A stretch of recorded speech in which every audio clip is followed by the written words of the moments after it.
सभी को नमस्कार। दोस्तों, आज का वीडियो बहुत ही खास होने वाला है। इसमें हम टॉपर्स की जो मार्कशीट है उनका एनालिसिस करने वाले हैं। हिंदी मीडियम और इंग्लिश मीडियम के टॉप 5 के जो मार्कशीट है उन पर हम बात करेंगे। देखो, ये वीडियो कैसे काम आएगा आपके, और ये आपकी जो तैयारी है उसमें बहुत ज़्यादा बड़ी भूमिका निभाने वाला है। जैसे हम टॉप 5 की मार्कशीट यहाँ पे जब देखेंगे तो आपको ये पता है कि जैसे इनके ऐसे में मार्क्स कितने हैं, जीएस में इनके कितने मार्क्स हैं, ऑप्शनल सब्जेक्ट में इनके कितने मार्क्स हैं। तो तुलना करने से आपको फ़ायदा क्या होगा कि एक तो जो टॉपर्स की कॉपीज़ है ना, आपको ये पता होगा कि जैसे जीएस फर्स्ट में किसके हाईएस्ट मार्क्स हैं, तो आप उनकी कॉपीज़ देखोगे कि इनके अच्छे मार्क्स कैसे आए हैं। ऑप्शनल सब्जेक्ट में उनकी कॉपीज़ आप देखोगे तो आपको बहुत सारा आइडिया वहाँ से लगेगा। तो मार्कशीट एनालिसिस करने का सबसे बढ़िया फ़ायदा तो ये होता है कि आपको ये पता रहे कि आपको किस टॉपर्स की कॉपीज़ देखनी है, चाहे ऑप्शनल सब्जेक्ट, जीएस, ऐसे ये देखना है। दूसरा, एक ये पता लगेगा कि जैसे Hindi medium versus English medium में कहाँ मतलब दिक्कत है। जैसे इंग्लिश मीडियम के विद्यार्थियों के मार्क्स ज़्यादा आते हैं, तो इसका जैसे मैंने एनालिसिस किया है विशेषकर जीएस के पेपर में, यहाँ पे 30-40 नंबर का एक गैप नज़र आता है। 30 से लेकर 50 मार्क्स का जीएस के पेपर में गैप नज़र आता है। ये गैप पहले बहुत ज़्यादा था, मतलब पहले ये गैप लगभग 70 से 100 के बीच में था। हाल ही के दिनों में विद्यार्थियों ने अच्छी मेहनत की है, या अच्छा कंटेंट भी उनको मिलने लगा है, या उनकी आंसर राइटिंग की शैली भी कहीं ना कहीं इंग्लिश मीडियम के विद्यार्थियों की तरह होने लगी है। तो ये गैप कम हो रहा है धीरे धीरे। नो डाउट जैसे 4-5 साल के पेपरों का या मार्कशीट का एनालिसिस करेंगे तो इसमें सुधार हो रहा है। मैं लास्ट ईयर भी मैंने ऐसा वीडियो बनाया था, बहुत सारे विद्यार्थियों को इससे फ़ायदा हुआ, क्योंकि ये आइडिया लग जाता है कि उनको भी कैसे अपनी स्ट्रैटेजी बनानी है। विशेषकर जैसे मैं आपको जो हिंदी मीडियम के विद्यार्थी है ना, उनको एक सलाह देना चाहूँगा कि आप ना इंग्लिश मीडियम के विद्यार्थियों के टॉपर्स की कॉपीज़ भी देखा करो। उससे फ़ायदा क्या होगा कि उनकी लिखने की स्टाइल क्या है। जैसे ट्रेडिशनल तरीके से हम देखते हैं कि हिंदी माध्यम के जो विद्यार्थी है पैराग्राफ शैली में लिखते हैं, जबकि जीएस के पेपरों में इसकी नीड नहीं है। हाँ, एसए के पेपर में पैराग्राफ शैली आपकी इंपॉर्टेंट है, वहाँ पे पॉइंट फॉर्म नहीं चलेगा। लेकिन जीएस के पेपर में आजकल बहुत सारे फ्लो चार्ट, डायग्राम, या बहुत सारा इनोवेशन आ गया आंसर के अंदर। ठीक है, बहुत सारे मैप इस्तेमाल किए जाते हैं, बुलेट पॉइंट में लिखे जाते हैं, या फ्लो चार्ट के हिसाब से आप देखना कीवर्ड में लिखे जाते हैं। तो थोड़ा सा ये सुधार हुआ है। जैसे जैसे सूचना आगे बढ़ी है, बच्चों तक कॉपियाँ या उनकी मार्कशीट है, उनकी जो चीज़ें हैं पहुंच रही, तो हिंदी मीडियम में भी ये विस्तार देखा जा रहा है या सुधार देखा जा रहा है। ठीक है, तो हम एनालिसिस करते हैं और निश्चित रूप से ये वीडियो आपके काम आने वाला है। वीडियो को लाइक करना, चैनल को सब्सक्राइब जरूर करना, चाहे आप हिंदी माध्यम से हो, इंग्लिश मीडियम से हो, दोनों माध्यम के लिए आजकल मैं बहुत अच्छा कंटेंट लेके आता हूँ। आप डेली देखते हो द हिंदू, इंडियन एक्सप्रेस का मैं अच्छा आपके लिए इंग्लिश हिंदी दोनों में लेके आता हूँ। अभी जैसे एथिक्स की बुक हमने लॉन्च की है, हिंदी इंग्लिश में लॉन्च की है, और एथिक्स का पूरा सिलेबस मैंने पढ़ा रखा है। जीएस 3 का सिलेबस लगभग मैंने फ्री में पढ़ा रखा है। तो अपने चैनल पर आपको बहुत शानदार कंटेंट फ्री ऑफ कॉस्ट मिलेगा, क्योंकि मुझे भी 3 बार आईएएस इंटरव्यू देने का अनुभव है, और अच्छे मेंस में अच्छे मार्क्स मेरे भी आए हैं। तो हमेशा मैंने आपको अपनी मार्कशीटें दिखाई है। ठीक है, तो निश्चित रूप से ये वीडियो काम का है। और ऐसे स्ट्रेटेजी और प्लानिंग के वीडियो बहुत कम बनते हैं। आप देखना यूट्यूब पर बहुत कम ऐसे वीडियो आपको मिलेंगे जो आपको एक सही दिशा, सही गाइड के साथ आगे बढ़ाएंगे। ठीक है, तो सबसे पहले हम हिंदी माध्यम के देखते हैं। जैसे कृतिका जो मिश्रा है, 66 रैंक इनकी आई है, और इनका जीएस में आप ओवरऑल स्कोर देखोगे यहाँ पे। ठीक है, 420 स्कोर है। ये काफ़ी इंप्रेसिव है, मतलब काफ़ी अच्छा स्कोर देखने को मिल रहा है। यदि आप इंग्लिश मीडियम से हो या हिंदी मीडियम में हो, कोई भी मीडियम, आपको 400 प्लस मार्क्स आपके आ रहे हैं तो आपका अच्छा स्कोर है। लेकिन जहाँ पे हम तुलना कर रहे हैं, जैसे हम जैसे कृतिका की तुलना इंग्लिश मीडियम के जो टॉपर हैं उनके साथ करेंगे, जैसे उसमें सेकंड रैंक है, उनको 470 मार्क्स जीएस में मिले, तो ये गैप 50 मार्क्स का यहाँ पे गैप नज़र आ रहा है। एक हिंदी मीडियम में ऑप्शनल सब्जेक्ट में भी गैप नज़र आ रहा है। ठीक है, हालांकि इस साल हिंदी मीडियम के जैसे टॉप 5 में जो गगन मीना है, उनको 300 प्लस मार्क्स मिले हैं, मैथ में मिले उनको। बाकी जो नॉर्मल सब्जेक्ट है उनमें कहीं ना कहीं इंग्लिश मीडियम और हिंदी मीडियम में थोड़ा सा अंतर नज़र आ रहा है। एक चीज़ बहुत अच्छी मुझे लगी कि एसए के पेपर में यहाँ पे एवरेज जो स्कोर है वो हिंदी माध्यम का अच्छा है, हमेशा से अच्छा है। तो यहाँ पे आप थोड़ा सा आगे जा सकते हो, मतलब आपको टॉप रैंक पे लाने के लिए ऐसे राइटिंग पर थोड़ा सा काम कर सकते हो। ऐसे राइटिंग में मुझे भी देखो 157 मार्क्स मिल चुके हैं यूपीसी में। बाकी लगभग हमेशा 3 मेंस में, एक मेंस में ये मिला, और बाकी 3 मेंस में लगभग 132 के आसपास मिले।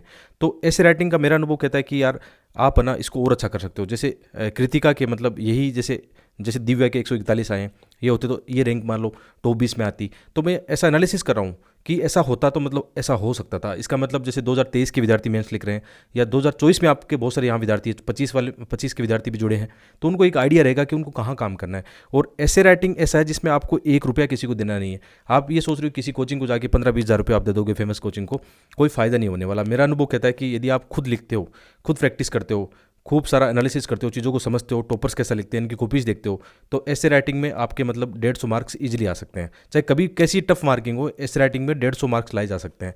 जैसे मेरा एक दोस्त है, वो 3-4 बार उनका सिलेक्शन हुआ है यूपीसी में।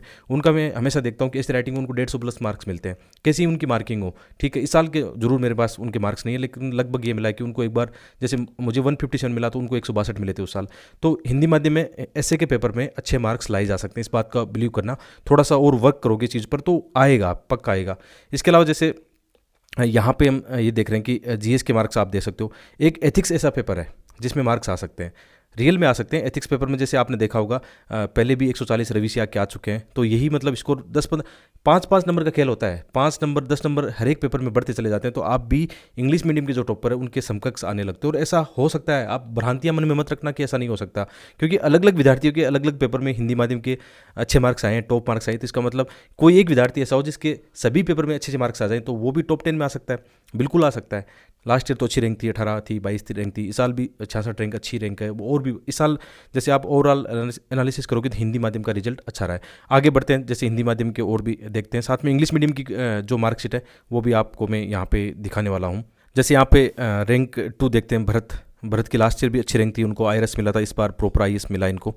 ठीक है, तो इनके भी जीएस में 418 मार्क्स है। हिंदी माध्यम में जो जीएस में टॉप मार्क्स है 421 है। ठीक है, और तो ये गैप आपको साफ साफ दिखेगा कि 30 से लेकर 50 मार्क्स का ये गैप है जिसको कवर किया जा सकता है। ठीक है, विशेषकर किन पेपरों में कवर किया जा सकता है?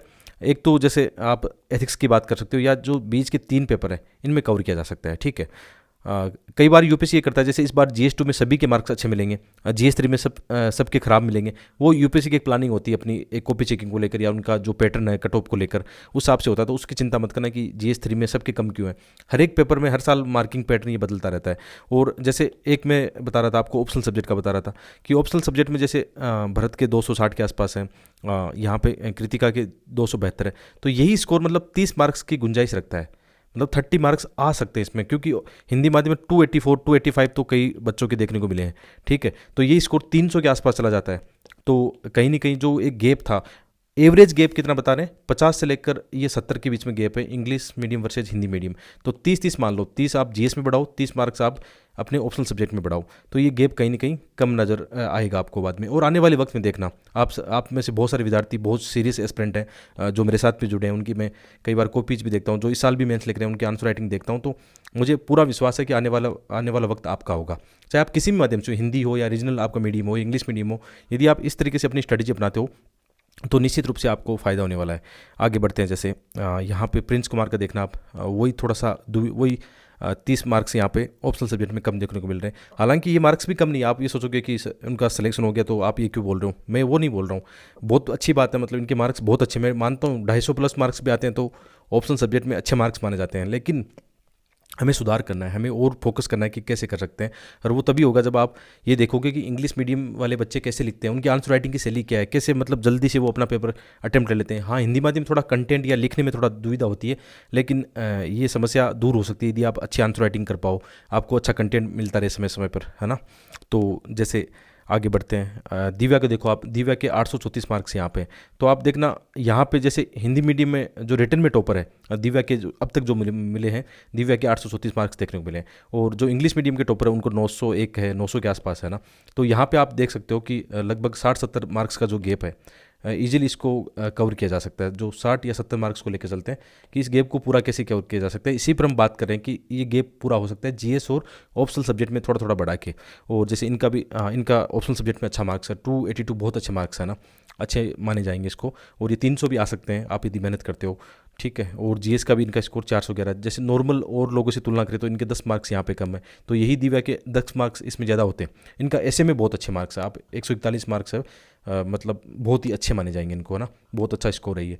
तो इनका स्कोर अच्छा है, तो आप ये देखो कि तुलनात्मक रूप से हम देख सकते हैं कि स्कोर बढ़ाया जा सकता है। एथिक्स में इनका अच्छा स्कोर है, 123 स्कोर है। ठीक है, जैसे गगन के तो हिंदी माध्यम में तो इनका ऑप्शनल सब्जेक्ट यहाँ पे देखो 312। जब इनके आ सकते हैं तो अन्य जो सब्जेक्ट है उनमें भी 300 प्लस आ सकते हैं, तो ये स्कोर कहीं ना कहीं यहाँ पे कम हो रहा है। तो गगन के यहाँ पे जीएस में थोड़े से 20 मार्क्स कम रहे हैं, तो इनकी रैंक थोड़ी सी नीचे चलेगी 120, ठीक है, 120 के आसपास। अब इन्होंने मैथ में अपना ऑप्शनल सब्जेक्ट क्या रखा है, हिंदी इंग्लिश मुझे आइडिया नहीं, आपको आइडिया हो तो आप कमेंट करके बता सकते हो, ठीक है, कि इन्होंने अपना ऑप्शनल सब्जेक्ट इंग्लिश में लिखा है या हिंदी में लिखा है। बाकी जैसे यहाँ पे थोड़ा सा इंटरव्यू में भी थोड़ा सा कम रहा है, कि हालांकि हिंदी माध्यम के बच्चों को इंटरव्यू में इस बार बहुत अच्छे मार्क्स मिले, 198 वाले कई विद्यार्थी हैं, 190 के आसपास भी कई हैं, ठीक है। इंटरव्यू में तो ऐसा कुछ दिक्कत वाली बात नहीं कि कुछ वहाँ पे भेदभाव होता है, ऐसा कुछ नहीं है, नॉर्मल चीज़ें देखने को मिल रही है। अच्छा, एक बात मैं बताना भूल गया कि सबसे बड़ा जो चैलेंज है ना हिंदी माध्यम के बच्चों को लेकर है, सीसेट का पेपर है। जो डाटा जो बताते हैं ना कि लगभग 500 विद्यार्थी, 400-500 विद्यार्थी ही मेंस लिख पाते हैं हिंदी माध्यम से, है ना, लगभग 15,000 बच्चों में से, ठीक है। इस साल तो मुझे लगता है और ये डाटा गिरेगा, मतलब 200-250 या 300, 200-300 बच्चों ने मेंस पास किया होगा। तो सबसे बड़ा जो चैलेंज है ना ये सीसेट का पेपर है। तो अब देखो यार, यूपीएससी से हम लड़ तो सकते नहीं, हम बहुत सारे अच्छी बात है कि लोग अपने अधिकारों के लिए लड़ रहे हैं, मेरा भी उनके साथ सपोर्ट है। मैं भी हमेशा बोलता हूँ कि जब भी ऐसे चीज़ें होती है तो आप अपने राइट के लिए लड़ो, कोई दिक्कत नहीं है। क्योंकि यार जब हम बात करते हैं देश में पारदर्शिता की, या मतलब एक बात होती है ना कि रिस्पॉन्सिबिलिटी लेनी चाहिए, तो कहीं ना कहीं जो समस्या है उनके प्रति यूपीएससी को थोड़ा सुधार तो करना पड़ेगा, नो डाउट, इसमें कोई शक नहीं है। मैं इस बात को समझता हूँ, मेरी जो संवेदना है, भावना आपके साथ में, कि सीसेट का पेपर जो आज का पेपर है वो रियल में मतलब एक कह सकते हो कि अन्याय वाला है, कि इसके मतलब न्याय होना चाहिए इसमें। तो यदि यूपीएससी अपनी तरफ से नहीं लेता तो हमें क्या करना पड़ेगा, पूरे साल भर हम क्या करेंगे, 1-2 घंटा डेली हम सीसेट पढ़ेंगे, सीखेंगे मैथ, और क्या करें, मतलब और कोई उपाय नहीं। यदि हमें बनना, आईएएस बनना हमारा सपना है, वो तो छोड़ नहीं सकते, हमारा पैसन है वो तो छोड़ नहीं सकते, है ना। तो इसको हमें करना पड़ेगा कि सीसेट के लिए हमें एक्स्ट्रा थोड़ा टाइम देना पड़ेगा, 1-2 घंटा मैथ रीडिंग सीखेंगे हम, ठीक है। चाहे आप नहीं आती तो सीखो यार, कोई कोचिंग करो, जो भी करना है, क्योंकि सबसे बड़ा फ़र्क तो यही है। सीसीआईटी पास नहीं, प्री पास नहीं करेंगे तो मेंस कहाँ से लिखेंगे। और ये जिस दिन यहाँ से प्री से बाधा हट गई, आपकी कम हो गई, आपने मेहनत बढ़ा लिया, यूपीएससी ने कुछ बदलाव किया, तो ये 400-500 की संख्या ये है ना 2-3 हज़ार तक चली जाएगी, ऐसा मेरा पूरा विश्वास है। क्योंकि 2011 से पहले ऐसा ही था, मतलब उस समय अच्छा रेशियो था रीजनल लैंग्वेज का, हिंदी माध्यम का सिलेक्शन का अच्छा रेशियो था। तो इस बात का ध्यान रखना कि आप इस पर अपना फोकस कर सकते हो। बाकी जैसे इंग्लिश मीडियम के विद्यार्थियों की यहाँ पे मार्कशीट देखते हैं, ठीक है। इनका आप स्कोर देखो, इनका लगभग का मुझे ये देखने को मिला है कि टॉप 10 में जिनका जीएस में स्कोर लगभग 450 है, यानी हिंदी मीडियम का जहाँ पे 420 है, तो 30 मार्क्स का मैं बार बार बोल रहा हूँ यहाँ पे अंतर है। जैसे यहाँ पे हम देखें, जैसे एथिक्स में तो चलो यहाँ पे एथिक्स और ऐसे है ना, उसमें हिंदी मीडियम का मतलब मामला बढ़िया है। बाकी के जो 3 पेपर है बीच वाले हैं ना, उसमें थोड़ा सा इम्प्रूवमेंट की आवश्यकता है, और यहाँ पे गुंजाइश भी बहुत ज़्यादा है, ठीक है। इनका जैसे ऑप्शनल सब्जेक्ट में 313 मार्क्स हैं इनके, ये बहुत ज़्यादा, मतलब पॉलिटिकल साइंस में अच्छा स्कोर है इनका।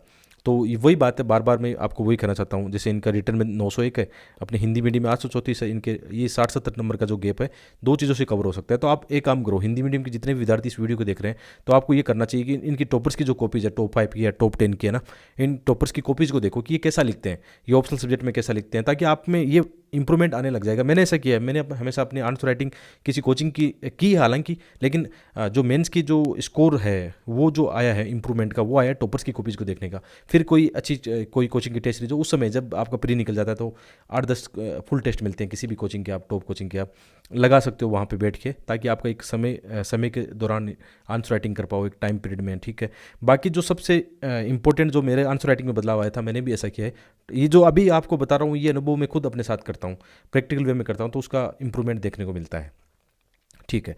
जैसे बाद में आप सेकंड रैंक देखना, यहाँ पे जीएस का स्कोर कितना अच्छा है इनका, इनके पेपर 4 में 141 है, ठीक है। ऐसे राइटिंग में इनका अच्छा स्कोर है, बाकी आप देख सकते हो, तो ये फ़र्क पड़ता है। इनका ऑप्शनल सब्जेक्ट में थोड़ा सा कम है, बाकी आप अंतर देख सकते हो, ठीक है। इसी तरह से जीएस 3 में आप देखना, सॉरी 8 3 में आप इनका देखना, उमा का, इनका स्कोर भी आप यहाँ पे देख सकते हो। तो ये नॉर्मल आप ट्रेंड देखोगे, ठीक है। रैंक 4 की आप मार्कशीट यहाँ पे देख सकते हो, रैंक 5 की यहाँ पे देख सकते हो, ठीक है। तो ये लगभग ट्रेंड आपको समझ में आ रहा होगा। बाकी जैसे मेरी तरफ से भी कोशिश है, आप जैसे बहुत सारे एस्पिरेंट लाखों रुपए कोचिंगों में लुटाते हैं, ठीक है, आपको पता भी लगता है बाद में कोचिंग करने के आने के बाद, पढ़ना तो आपको ही पड़ेगा, सेल्फ स्टडी तो करनी पड़ेगी आपको। ये एक थोड़ा सा मन में भय रहता है कि पता नहीं हम क्या कर रहे हैं, इसलिए कोचिंगों की ओर जुड़ जाते हैं, ठीक है। ये एक तरह से मतलब बच्चे थोड़े, कई बार ये होता है कि उनको गाइडेंस सही समय पर नहीं मिल पाता है। तो मेरी ये कोशिश रहती है, जैसे आप यदि मेरे साथ जुड़े हो तो आपको पता है, जैसे हाल ही में मैंने जो एथिक्स है ना, एथिक्स, ये नोट्स अपने पहले भी थे, 2-3 साल से मैं आपको एथिक्स पढ़ा ही रहा हूँ। इनको फिर नए अपडेट के रूप में कर दिया, उन नोट्सों को मिलाकर कुछ नया अपडेट, करंट के कुछ एग्जाम्पल, कुछ मॉडल आंसर के साथ मैंने अपडेट किया है। तो इन नोट्स को पढ़ के हिंदी मीडियम के बच्चों के अच्छे मार्क्स आए हैं एथिक्स में। ठीक है, बच्चों ने बोला भी, कई जगह अपने प्लेटफॉर्म पर बोला, सिलेक्टेड लोगों ने बोला कि उन्होंने अपना कंटेंट पढ़ा था। ठीक है, तो आप भी देख सकते हो इस बुक को। ये बुक आपको हमारी वेबसाइट पे मिल जाएगी, आप वहाँ से परचेज़ कर सकते हो, हम आपके घर तक इसको पहुँचाएंगे।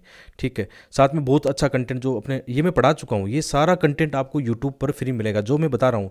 जैसे एथिक्स है और जीएस के जितने भी टॉपिक यहाँ पे लिखे हैं, इनके नोट्स आपको चाहिए तो आप अपनी वेबसाइट पर विजिट कर लेना। बाकी मैं पढ़ा चुका हूँ, फ्री ऑफ कॉस्ट पढ़ा चुका हूँ, तो आप देखना कंटेंट में कितना अंतर आएगा, क्योंकि मैं भी लगातार जो इंग्लिश मीडियम के टॉपर उनकी कॉपीज देख देख के इसमें जो अपने नोट्स हैं उनको अपडेट कर रहा हूँ, तो इनसे आपको फ़ायदा मिलेगा।